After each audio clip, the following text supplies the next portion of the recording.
Hey y'all, you're tuned into Assigned Sex Unarchived. I'm your non-binary cousin, Shaun Dawson, and this is a safe space where we're honest about what it means to show up as Black, trans, and genderqueer. Today I'm sitting down with Tomkola. He's a transgender activist, community organizer, and the founder of Trans Nigerian Support. We're going to unpack what it was like growing up in Nigeria, building a community where there was once a void, and how he learned to keep going and find joy. Let's get into it. I'm Tomkola. I'm him. I'm a Nigerian man of intersex and trans experience. And I love people. I love to grow. I love to chat. Can you paint a picture for me? Growing up, what messages did you get early on about gender and who you were supposed to be? I'm curious what that looks like from a Nigerian standpoint. Yeah, for sure. I always like to say what people imagine when they think about it. It's not that far off. I'm not gonna lie. There are bits and pieces, personal encounters that might be a little better than what the average experience is. But growing up, it's a very religious household, very cultural household, very structured, a certain way, a certain two-way street. It's binary in everything, at all times. And so, ironically, it's a similar thing I find where you're good to be yourself, right? You're okay to be yourself when you're a kid until a certain point. It's like you can only be so free. You can only be so much of yourself. So growing up, it was not even a lot that I remember because I realized as I got older that I figured out early on that I needed to just kind of disappear a little bit to be able to keep going. It's just recently I started kind of piecing or pulling pieces from my childhood back, piece by piece. But it was very, boys do this, girls do that. I have a younger brother too, so it's like, they had their expectations. So that's just generally. Personally, I figured out that I was not who they said I was as early as 4. I have a very, very vivid memory of when that thought came to mind. Didn't do anything. I was a kid. I was just living. But I think until around 12 was when it kind of resurfaced, and then we started just battling. We went down the rabbit hole of denying, avoiding, suppressing, and it just kept coming back, right? It just kept coming back, and at some point, I had to just sit with it, face it, and yeah, here we are. Here we are right now. Do you feel are you saying that religion was the biggest part of it? It is in such an understated way, because when I think about it, I didn't get the Bible verses and the, Christian love, the way that it's described. There's no hate like Christian love. I didn't get any of those messages, really. It was more so what you would come up against first is culture. That's what it's usually positioned as, African culture, Nigerian culture, certain ways that boys and girls behave in the culture. Mm-hmm. But when you think about it, when you start to analyze it, you would see that, okay, yeah, Black culture is very much founded on Christian tradition, on the mainstream popular Christian tradition. So yeah, I would say it was, but it wasn't so obvious. Yeah, these gender norms, they be beating people's ass. Exactly. I grew up in, my mom, got religious when I got older. Yeah. Not much older, but I was in high school and she went to it heavy. But I do remember, just because like my grandparents and everybody used to always be like, girls do this and boys do this. Yeah. And I always question, because my mom would say stupid stuff like, girls don't sleep in. And I'd be like, what do you mean girls don't sleep in? Like, why do I have to I got to get up early because I'm a girl? That's crazy. Like, where did you get that from? Where did you get it from? Yeah. Citations, man. Girls can do whatever they want. Yeah. Boys can do whatever they want. Yeah. And it's funny, even though she lives in the world, like, sometimes I think about it, like, maybe back then they were surrounded by a lot of this stuff was upheld. But it's like, even now, when we live in a global world and you see girls doing all the things they told you girls didn't do, you then need to put those boundaries and those labels and those limitations on people. You founded the Trans Nigerian Support. Was that, like, did you found that? Were you responding to something? Was it like one of your friends was going through something that made you want to say, like, hey, something doesn't exist and I need to create it? Like, what brought on Trans Nigerian Support? For sure. Like, you nailed it. You hit the nail on the head, like 100%. So a lot of everything, once I started to like accept myself, right? Once I started to accept myself and look at myself, right? A lot of everything that became was from addressing a void, a lack. So Trans Nigerian Support was no different. Like, I grew up, not knowing what not thinking trans people didn't exist, not knowing they existed, not knowing what a trans person was, not knowing what a binder was, not knowing, trans men, trans women, just the fluidity of gender, the ownership that we have over ourselves. Because I've always been, like, my family, they would describe me. I've always been independent. I've always been self-sufficient, always been a free thinker. It's like, if I like it, I'm going to do it. It doesn't matter what they said, for the most part. They hated that about me, but they would say it. They would lie. So at some point, right, this is who I am. I'm a guy. I'm not fighting it anymore. I didn't even have all the facts then, because it's not like I knew I was intersex way back then. I just knew something didn't feel right. Something didn't make sense. A lot of conversations would just happen spontaneously, right? But at that time, I just knew, okay, this is the guy, right? And people see me and don't see that. They misunderstand that. They misjudge, mislabel, whatever. And so I started looking so the first void I decided to feel was like, it looks like we don't exist. So let's fix that. I started finding friends, making and building a community of other, trans men, trans masked people, trans people, period, right? Queer people as well. And so as I kept doing that, I started to just find out there's a lot of stuff that we don't have. There's a lot of stuff that we need, especially like back home. I was in Nigeria. There's a lot of stuff we need that we do not have. And so it started with just, crowdfunding to get certain materials, but get people certain things, crowdfunding to get binders, to get prosthetics, to get, even for like trans feminine people. I was just always, like I said at the beginning, I love people. It's like, that is where the driving force of a lot of stuff that I am comes from. So it's like, what the people needed, we started to work towards getting that.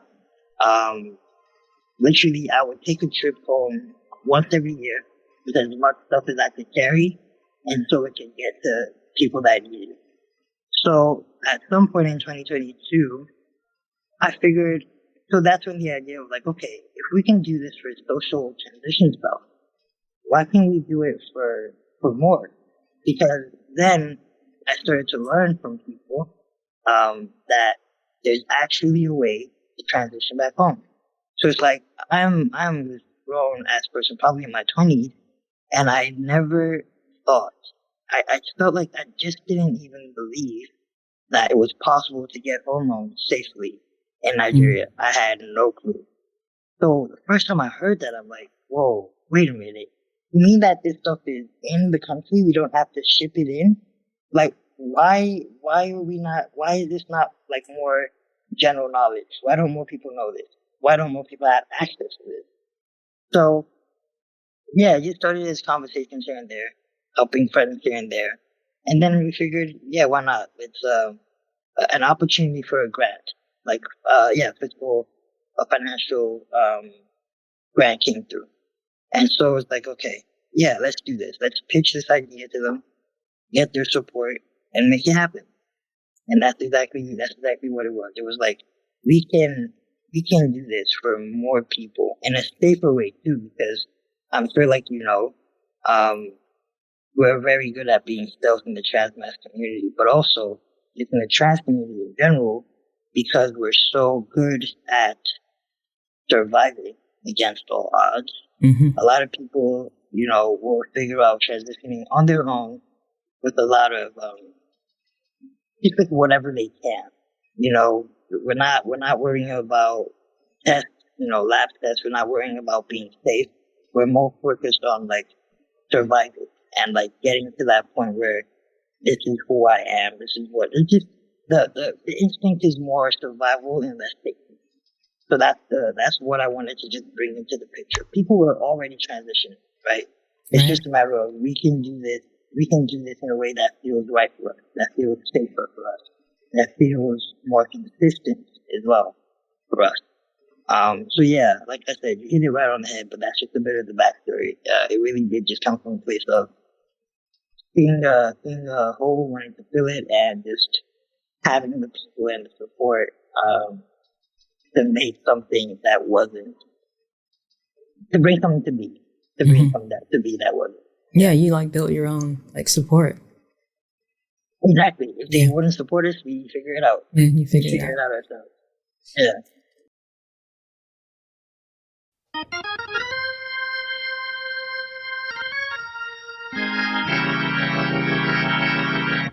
Okay, so it's time for a little Black trans and genderqueer history.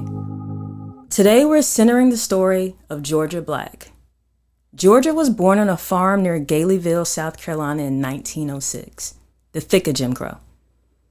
As a teenager, she got tired of breaking her back in the fields. She ran away to Charleston and found work as a house servant. That's where things shifted. There, she got involved with an older man in the household, and he coached her on how to move through the world as a woman. After a while, that was just her life. Eventually, the relationship soured. Georgia left Charleston and made her way to Florida.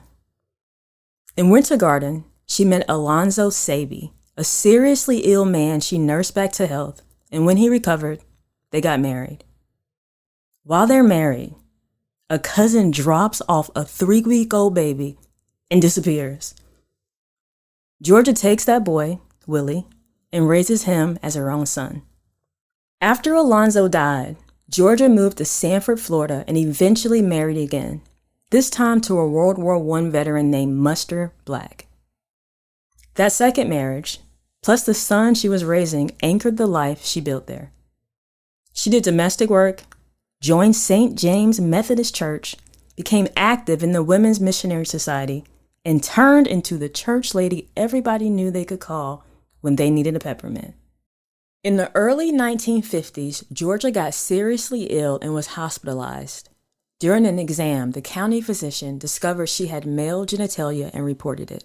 Then, Ebony magazine swooped in with a sensational transphobic story that called her life a masquerade and treated her body like a spectacle.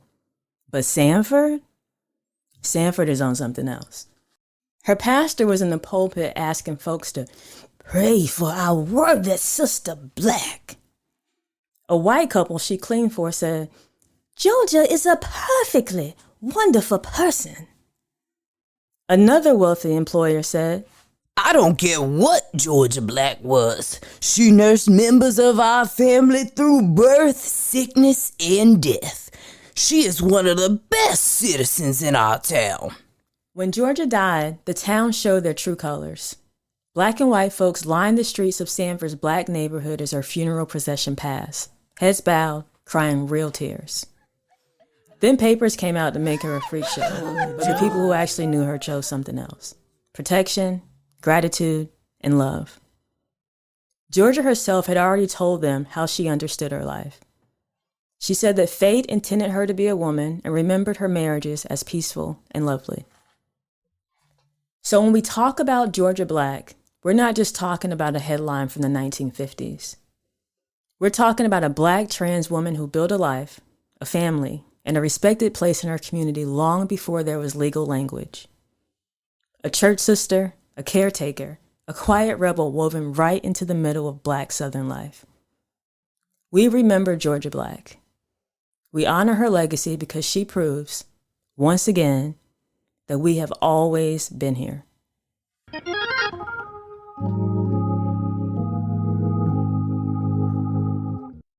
One thing I often see with trans mass folks is like a lot of people are like posting like transition photos, which I feel like can be motivating, but it can also be like a little bit brutal.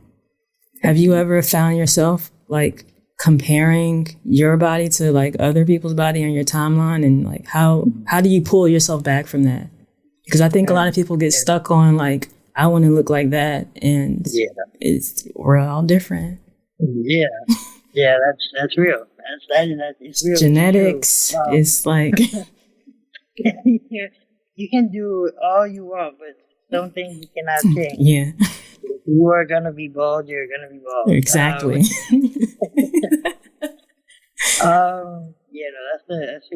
That's a real question. And funny enough, again, it's like most of my life, and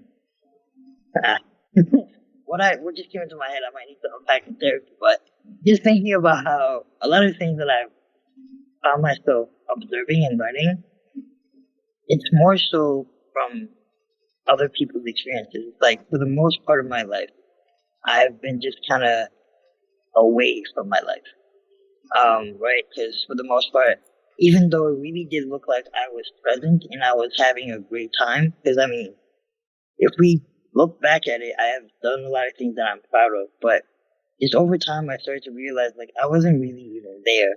You know, a lot of things that I would talk about would be pulling from my friends and people that I know and people that I met online. I wasn't doing much, even though it looked like I was. But anyway, so like to that point of like comparison, I will say as well though, I've been fortunate enough to not get stuck in like that cycle. Mm-hmm. There still are a lot of like people online and men online that I see trans men. It's like, yeah, that I want that for myself. And for the most part, I think if I think about it, I think a good example would be like the gym bros. Everybody's a gym bro. I'm trying to be a gym bro. Right? I mean, now we're trying to be healthy, you know? Yeah. We're getting old. You know, there's that. But like, I mean, I'm thinking like younger, more impressionable. For the most part, if I see somebody whose body I admire, I think that's even what got me in the gym. I saw this, Black trans man who was he was everything I wanted to be. And then I'm like, okay, so he's doing the gym thing. As opposed to just sitting there and like feeling a way about myself, because I'm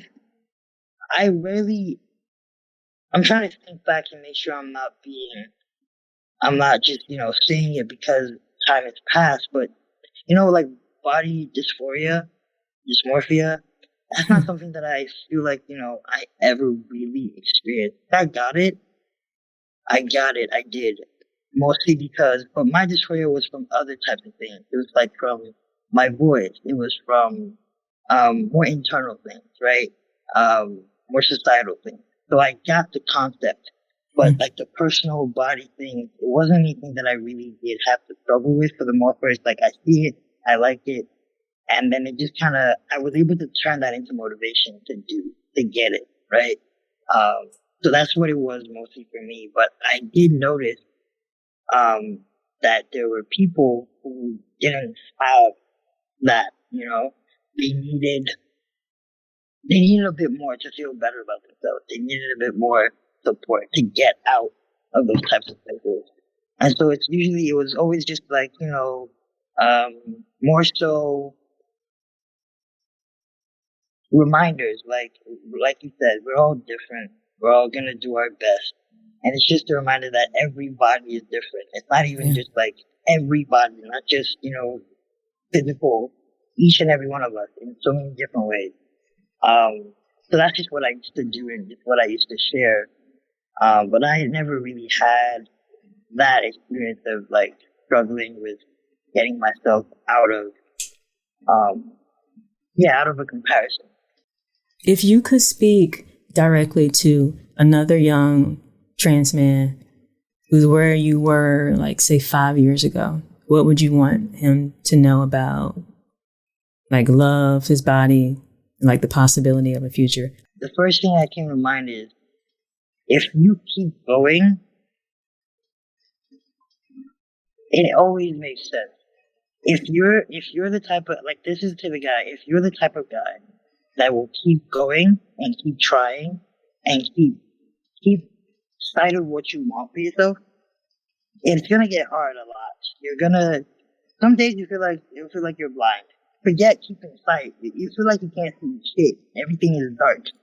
But if you're the type of guy that will keep going, keep trusting, keep believing in yourself, keep going, just, you're not giving up, you're not stopping. You might sit down a little bit, take a drink of water sometimes. But if you will keep going, you will love what you get to. You will love what you see. You will love what comes to you. You will love the things that find you. That's honestly it. It's like, because if you keep going, then you keep seeing ways that you can do more. If you keep going, you keep finding people who can love you more. You keep going, you keep finding support in the places you never thought was possible.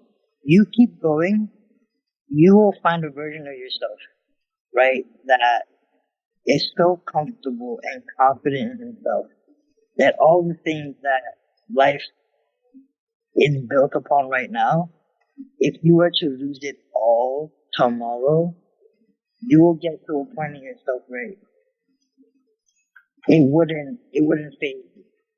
So, but you have to keep going to get there.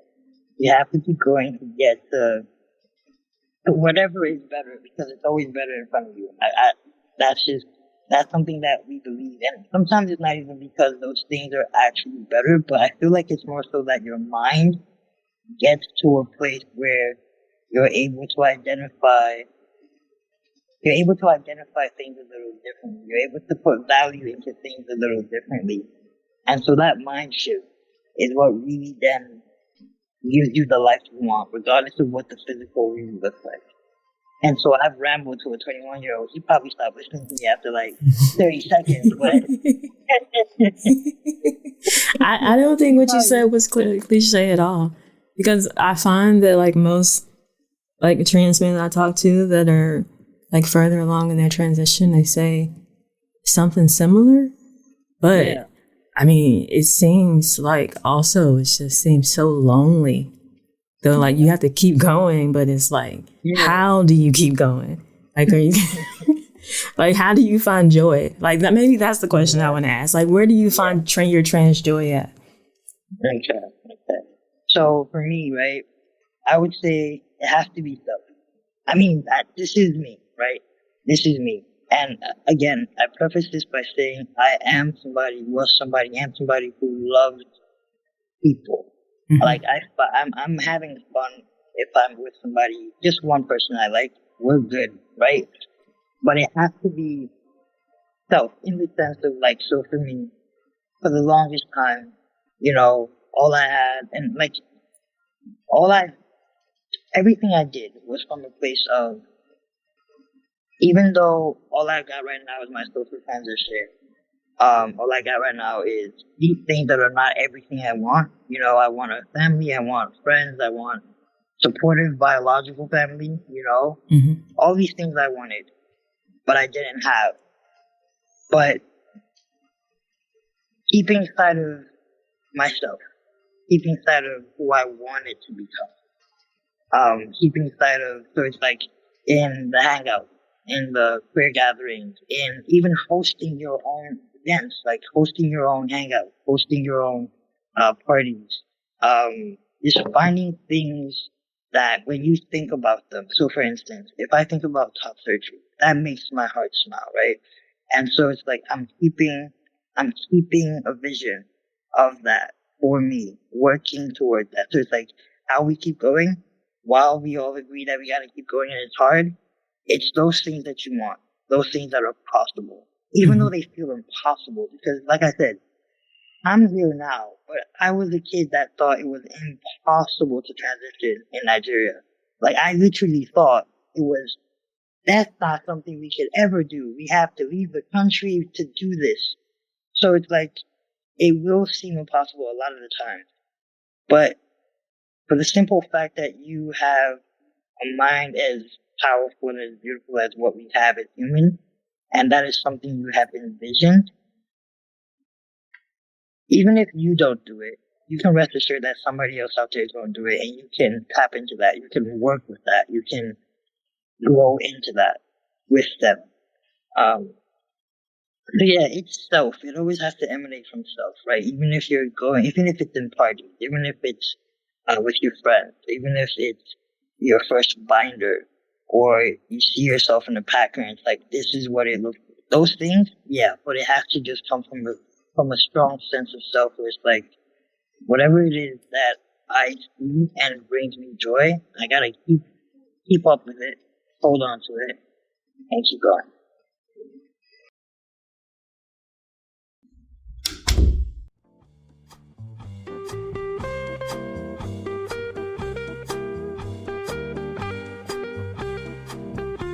All right, y'all. That's all I got for today. You can learn more about Tomkola's work with Trans Nigerian Support at transnigerians.com and on Instagram at Trans Nigerians. If you want to connect with him directly, you can find him on Instagram at StillTomTommy. If this episode dragged you a little bit, or if it hugged you a little bit, please share it with someone you love. You can find me, your non-binary cousin Shaun Dawson, on all platforms at I am S. Dawson. Y'all be safe out there.